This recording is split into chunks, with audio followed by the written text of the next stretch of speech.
it is time for album number 7. So crazy. One thing of note, though, you are doing under 18 shows and all ages shows, especially here in Australia. I'm sure much the same overseas. That means that you're gaining new fans with each record. There's a new generation coming along with each record. What do you think it is about your music that 7 albums in continues to bring in those new fans and continues to grow a new audience?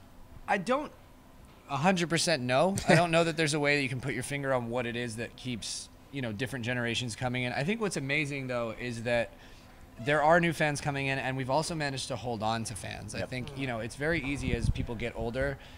Music becomes less of a priority for people, and a lot of the time people fall back on just what's on the radio or what's going on in the background, things like that. I think a lot of people's taste changes, and it's really amazing for us to know that there are people that have been listening to our band for years and years and are still like really actively committed to being involved, going to the shows, buying the records, and like wanting to be a part of it. So it's great that we've managed to hold on to those people as well. But I don't know. I don't know that I could define like what brings people, like, new people in. I think it helps that when we write new records and we record new records, we don't do it with like a purpose of, okay, this is going to be our blank record, this is going to be that. It's just whatever we're really feeling honestly is what we write and what we record. So that keeps it kind of more fresh, you know what I mean? And the new record, new material is a good example of that.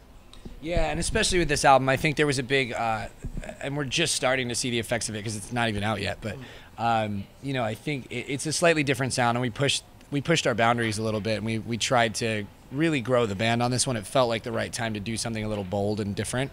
And I think, like Ryan said, those are the kinds of things that keep people coming back and keep new people getting interested, because maybe someone's heard one of our songs from the past and was like, not really for me.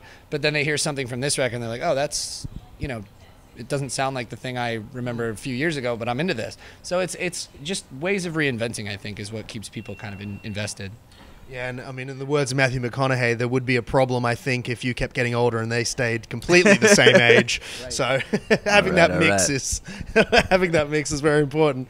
And along with the progression of sound on the record, you're working with a new label, and what has it meant to be kind of changing things up with Fueled by Ramen? It's pretty crazy that we're with Fueled By, because probably about 10 years ago, maybe 11, we showcased for them down in Florida when we were still probably 18 years old. We drove our van down and, tried to get signed to their label, and they denied us. It didn't work out. But no, but we've always been fans, and they've always been a label that we've kind of, aspired to be on, and we love their roster, almost every single band they've signed. So to be a part of it now is just, it's literally a dream come true.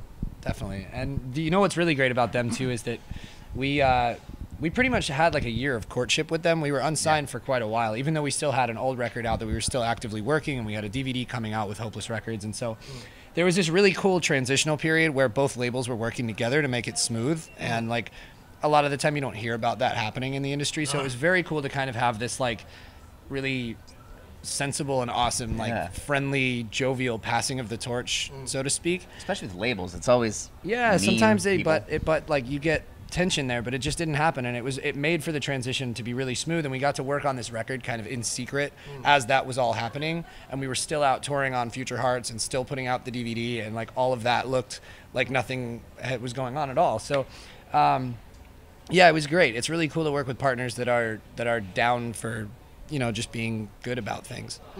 Yeah, I mean, and the stars don't always align in that way. No, not at all. We've been there before with another label, but we won't talk about that. Well, I'm glad that this, and I guess that comes with the experience of yourselves as well. 7 albums in, you can kind of tell when things are going down the crapper before they do. We've been through most things, so you kind of know what to look out for, and luckily we have not been able to, we've not had to deal with any of those things again. Yeah.